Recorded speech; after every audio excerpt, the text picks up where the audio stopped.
जहाँ गुरु की उसी के भाग्य जागे हैं। वही कृपा जहाँ गुरु की उसी के भाग्य जागे हैं। गुरु शरणम गुरु शरणम गुरु शरणम गुरु शरणम गुरु शरणम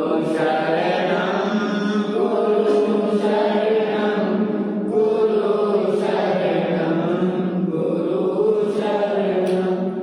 गुरु महिमा बड़ी ऊंची, ऋषि भी सर झुकाते हैं। गुरु महिमा बड़ी ऊंची, ऋषि भी सर झुकाते हैं। दया करुणा के ये सागर सदा बिगड़ी बनाते हैं। दया करुणा के ये सागर सदा बिगड़ी बनाते हैं। गुरु शरणम गुरु शरणम गुरु शरणम गुरु शरणम गुरु शरणम गुरु शरणम गुरु शरणम गुरु शरणम। शनान चेतम अभय भयानम साचे सुहान वाचा भयंती तवे सुवाहोत्तमं वं वचेरं लोकोत्तमेषां मणिनाय पुत्रे। लोकोत्तम ज्ञातपुत्र श्रवण भगवान महावीर स्वामी का ये धर्म शासन धर्म प्रगति में प्रभु ने जो धर्म के उपदेश दिए, धर्म के जो मार्ग उन्होंने फरमाए हैं, उनमें से कुछ बातें आप लोगों के समक्ष रखी जा रही है। बहुत जल्दी की आपके सामने कि धर्म पैदा कहाँ होता है। धर्म पैदा होता है सत्य और सरलता। ये हमें ध्यान देना बहुत जरूरी है। हमारा जो हृदय है झूठ से और कपट से भरा रहता है।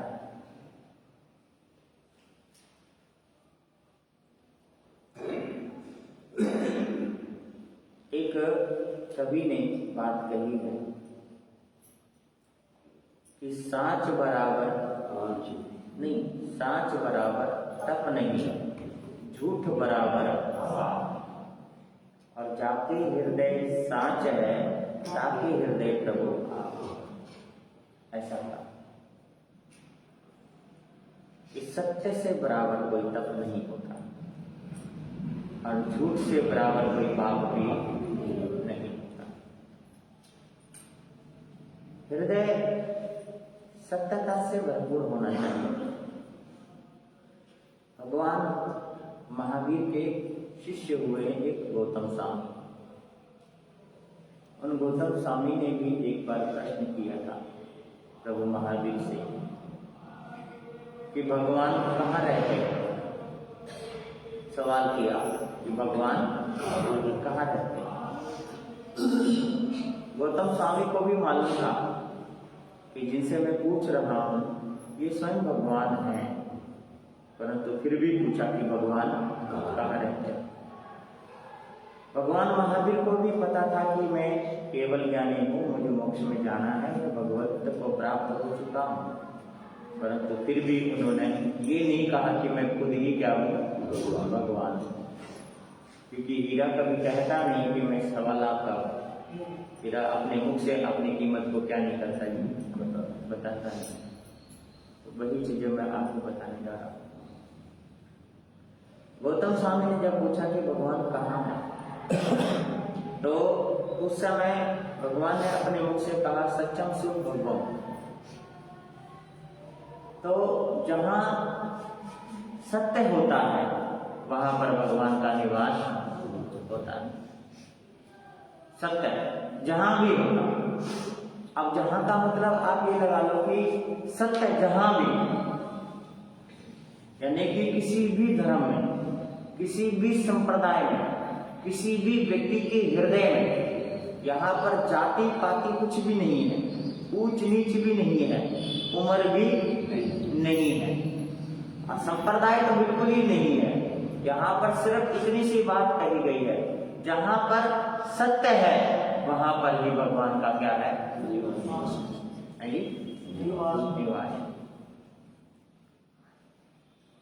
धर्मराज युधिष्ठिर जो थे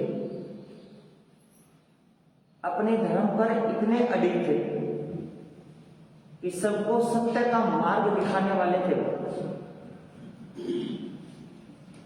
अगर शत्रु भी उनसे आकर के पूछे कि तुम्हें कैसे मारा जाए, तो भी वो झूठ नहीं बोलते। यानी कि मेरा कहने का अभिप्राय यह है कि हमेशा क्या बोलते हो? सत्य बोलते। क्योंकि दुर्योधन एक बार पूछने के लिए आया था धर्मराज युधिष्ठिर से कि भाई मेरे पक्ष में अब कोई बचा नहीं है, योद्धा नहीं बचा है, सारे के सारे एक एक करके मारे गए, मैं कैसे जीत पाऊंगा? भीम के साथ अगर मेरी लड़ाई होगी तो मैं कुछ ही क्षण में उसके साथ हार जाऊंगा, मारा जाऊंगा, मेरा राज्य चला जाएगा, किस प्रकार से मेरी जीत हो? तो उस समय धर्मराज युधिष्ठिर ने बताया था कि तुम स्नान करके, है ना, अंधेरे में अपनी माता गांधारी के सामने एक बालक की अवस्था में चले जाओगे, निर्वस्त्र होकर के चले जाओगे। अगर वो माता तुम्हें देख ले तो तुम्हारा शरीर कैसा हो जाएगा? वज्र का हो जाएगा, तुम्हें कोई क्या नहीं कर सकेगा? मार नहीं सकेगा।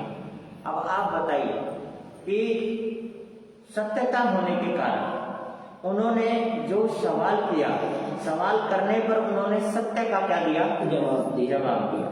झूठ नहीं बोला उन्होंने, हाँ, झूठ नहीं बोला। वो तो चलो जहां पर धर्म होता है जीत वही होती है, जहां पर झूठ होता है वहां पर हार होती है।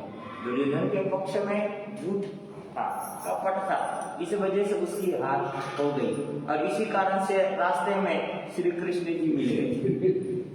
वो तो उन्होंने कहा कि भी माता के सामने तो ऐसे जाएगा, एक अबोध बालक जाता है उसकी अवस्था अलग होती है, लेकिन तुम तो सयाना है ना, युवा अवस्था में है, तो कैसे नग्न जा सकता है? ये चीजें समझाया वो तो एक अलग बात हो गई। लेकिन मैं तो सिर्फ इतनी सी बात कहने जा रहा हूँ कि धर्मराज युधिष्ठिर से अगर ये सवाल किया गया तो वहां पर भी उन्होंने सत्य कहा। उन्होंने ये नहीं सोचा कि मेरे पक्ष में जीत है तो मैं इसको हरा दूं, है ना, हारने की बात कह लूं, नहीं कहा। पूछा तो सत्य जवाब दे दिया। तो अब मैं आपको और बताने जा रहा हूँ उस सत्यता के प्रभाव से इतिहास में लिखा है कि उनका रथ जो है, उनका रथ भूमि से थोड़ा ऊपर उठ करके चलता था।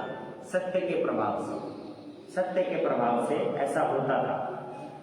लेकिन उन्होंने एक बार झूठ बोल दिया। क्या बोल दिया? हाँ, गोलमोल कर दिया। क्यों गोलमोल कर दिया?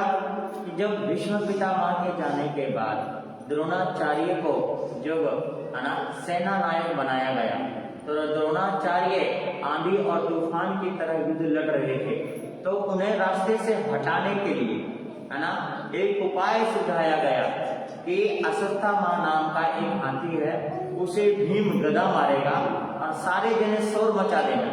शोर मचाने से क्या होगा? द्रोणाचार्य जी आकर के युधिष्ठिर से पूछेंगे, युधिष्ठिर जी बता देंगे। उन्होंने कहा कि मैं झूठ नहीं बोलूंगा। इन्होंने कहा झूठ नहीं बोलूंगा, लेकिन उन्होंने गोलमोल कर दी वहां पर। तो वहां पर इसी तरीके से दृश्य हुआ कि भाई भीम ने हाथी के ऊपर गदा मारा, हाथी नीचे पड़ गया, मर गया, और भीम ने शोर मचा दिया कि मैंने अश्वत्थामा को क्या करा? मार डाला। अश्वत्थामा को मार डाला। द्रोणाचार्य ने आकर के पूछा कि भीम क्या कह रहा है। तो युधिष्ठिर से पूछा कि भीम क्या कह रहा है। ये कह रहा है कि अश्वत्थामा मारा गया, तुम बोलो क्या सत्य में मारा गया, क्योंकि ये ठिठोली भी कर सकता है, ये झूठ भी बोल सकता है, परंतु तुम क्या नहीं बोलोगे, झूठ नहीं बोलोगे। तो उन्होंने कहा कि हाँ अश्वत्थामा मारा गया, लेकिन बोलते बोलते बीच में शोर मचा दिया।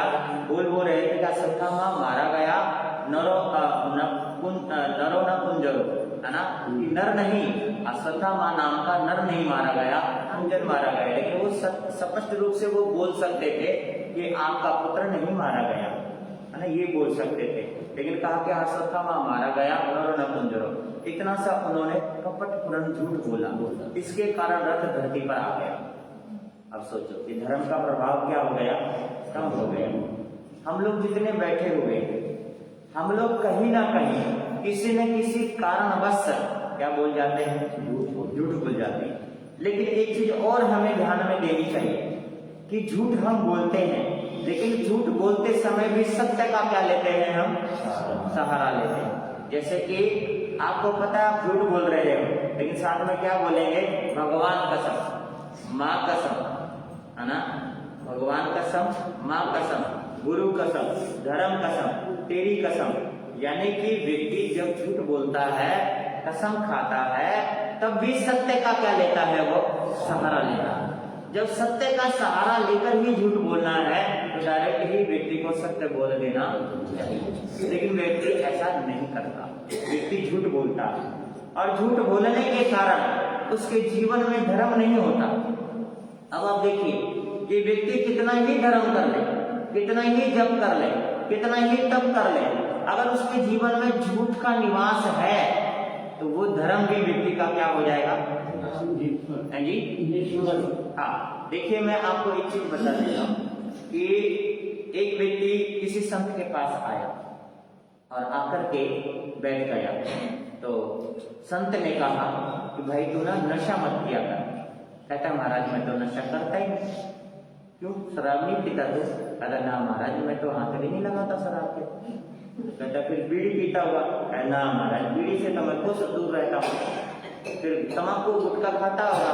ना महाराज मैं तो उधर की ओर सोचता भी नहीं, विचार ही नहीं करता। तो कहता अच्छा तो चोरी करता होगा? फिर कहता ना महाराज चोरी का मतलब क्या है, मैं तो अच्छा काम खाता कमाता हूँ। तो ऐसे कई सवाल किए संतों ने कि इसका त्याग कर दे। तो उस समय कहा कि नहीं महाराज मैं तो ये सब करता ही नहीं।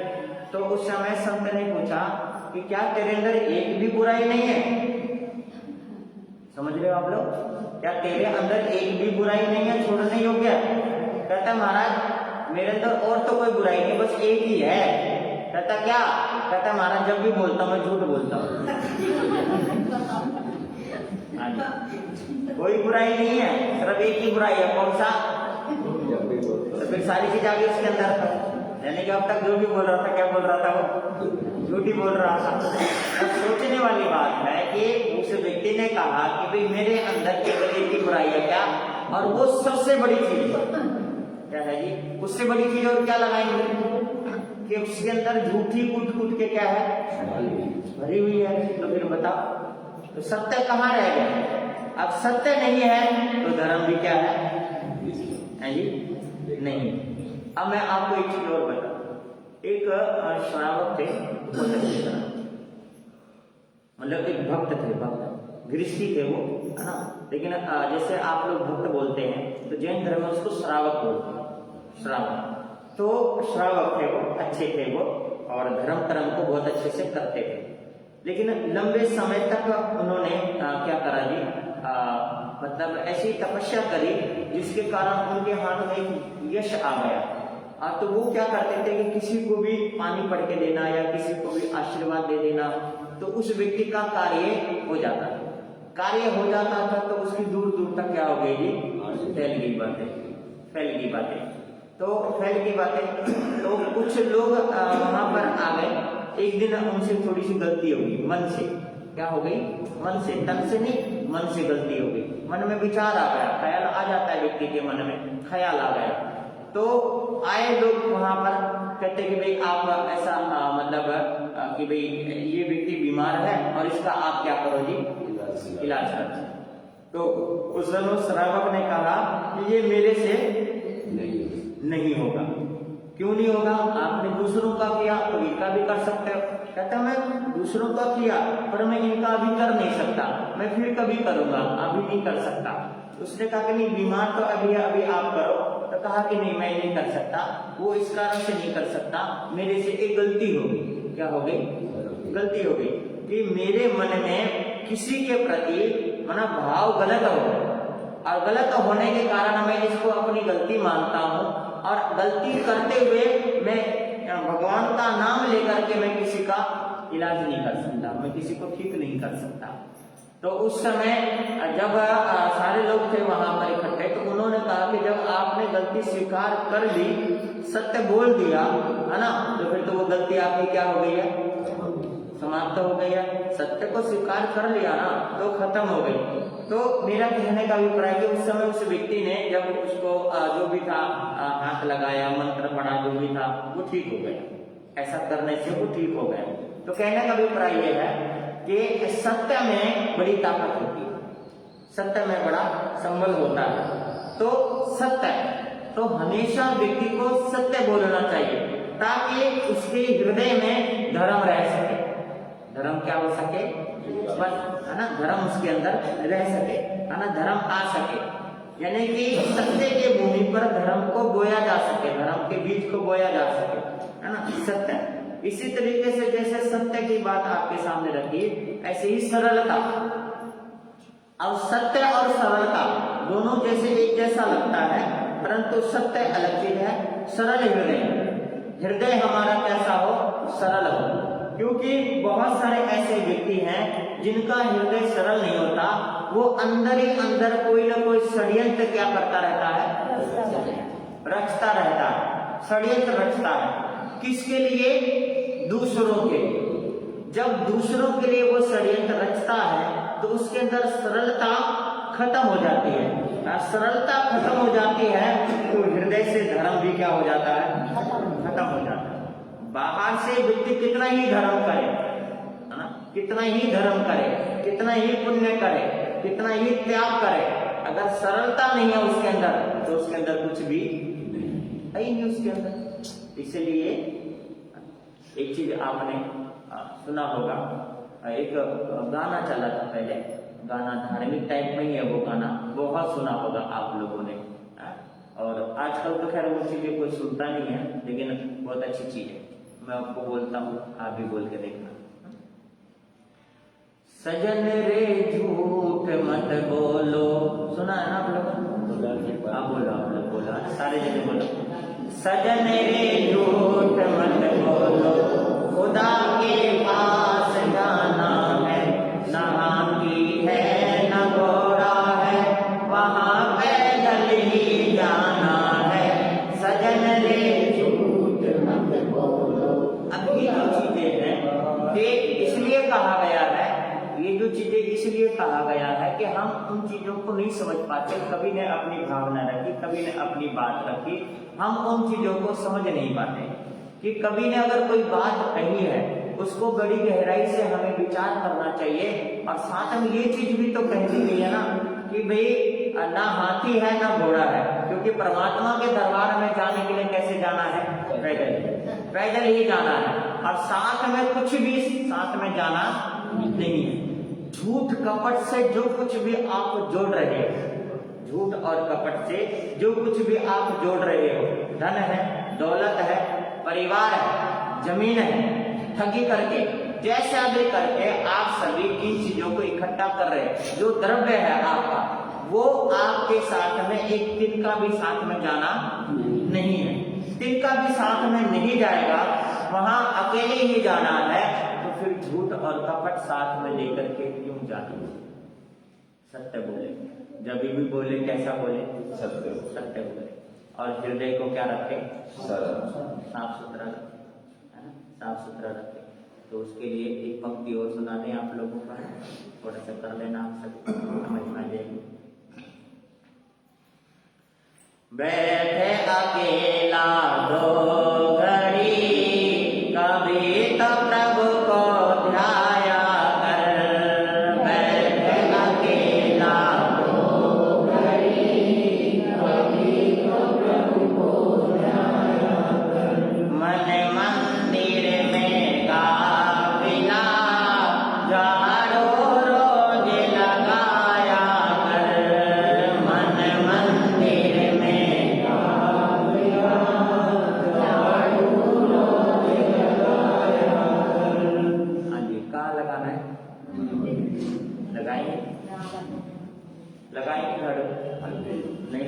तो आपके पास टाइम ही नहीं है।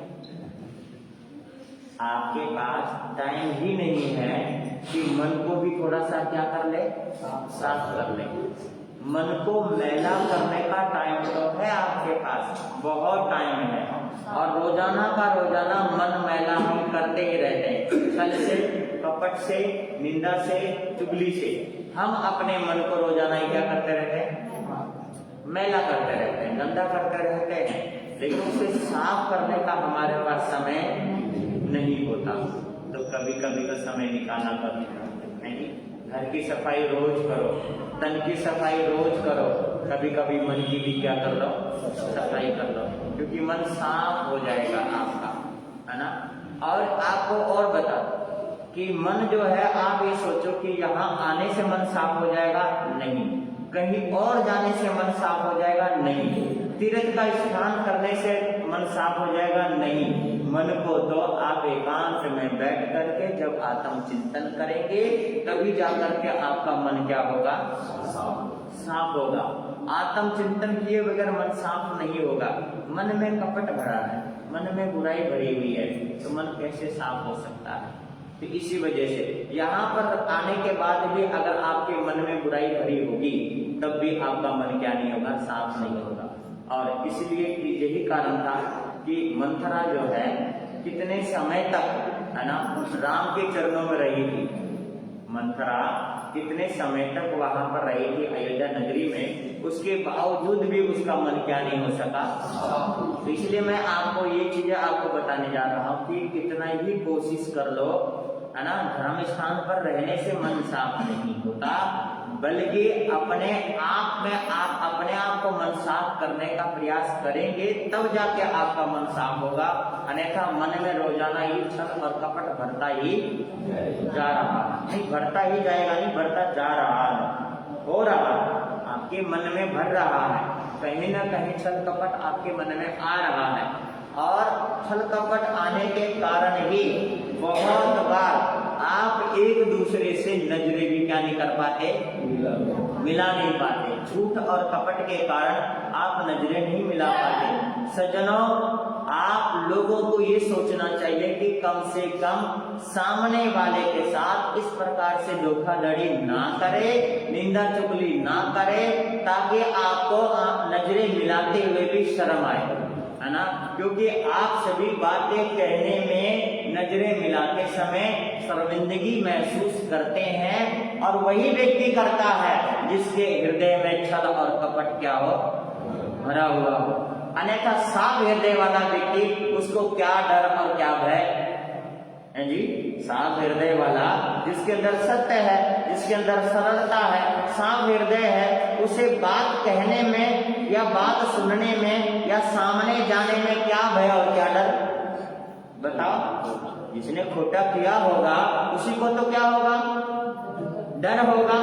तो ऐसे ही भगवान के दरबार में आप जाए तो निडर होके जाए, गुरु के दरबार में जाए तो निडर होके जाए, ताकि आपको आपके जाने से पता लग सके कि आप हृदय के क्या हो, साफ हो, है ना, साफ हो। तो साफ हो तो साफ हृदय में ही धर्म का क्या होगा, वास होगा, अन्यथा नहीं होगा। बस इतनी सी बात है। आगे जैसा समय होगा रखने का प्रयास करेंगे, समय निकाल करके सभी जने आने का प्रयास करें। बच्चों की छुट्टियां चल रही है, सभी के घर के बच्चों को बोले प्रवचन में आकर के प्रवचन सभा का लाभ ले। आप सभी एक दूसरे को प्रेरणा दें, है ना। आप जैसे कि भाई देखो, प्रवचन सभा में आने के लिए कभी भी एक दूसरे को आप नहीं बोलते कि भाई प्रवचन में चलो, बल्कि बोलना चाहिए एक दूसरे को, बार बार बोलना चाहिए, एक बार नहीं, दो बार नहीं, 100 बार नहीं, हर बार बोलो। जितनी बार भी आप यहाँ पर आते हो, अपने इष्ट मित्रों को, अपने जानने वाले को रोजाना बोलो कि प्रवचन में चलो। सदस्यों को बोलो, क्या पता आपके आने से या उनको बुलाने से या उनको लाने से किसका जीवन कब बदल जाए, कुछ नहीं पता। क्योंकि जीवन को बदलना ही बहुत बड़ी बात है, विचारों को बदलना ही बहुत बड़ी बात है, सोच बदलना ही चाहिए हमारी, है ना। इसी वजह से आप सभी सबको प्रेरणा दे करके प्रवचन सभा में आने का पूरा प्रयास करें। मिलकर के 2 पंक्ति, उसके बाद जयकारा। धर्म कल्याणकारी है, धर्म की महिमा न्यारी है, तुम बुलाओ ना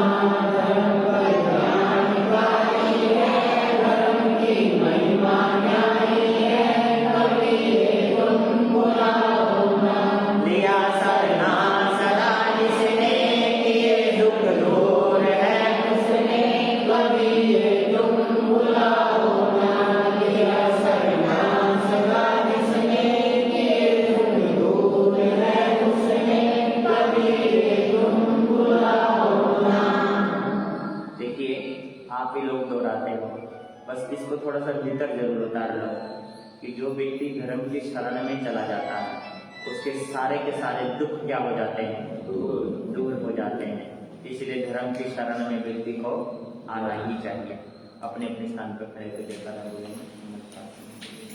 बोले श्रवण भगवान महावीर स्वामी की जय, आचार्य भगवंतों की जय, संसार के सभी महापुरुषों की जय, सर्व धर्म की जय, श्री जैन धर्म की जय, श्री चेतारी मंगलम अरिहंता मंगलम सिद्ध मंगलम साप मंगलम केवली कनंतम मंगलम चितारे लोगोत्तम अरिहंता लोगोत्तम सिद्ध लोगोत्तम साप लोगोत्तम केवली कनंतम लोगोत्तम चितारे से नभोजम रेंद्र से नभोजम सिद्ध से नभोजम साव से नभोजम केवली कनंतम नभोजम अरिहंतों का सरना सिद्धों का सरना साधुओं का सरना धर्म का सरना चार सरने और सरना जो भव्य प्राणी करे आचरण उसका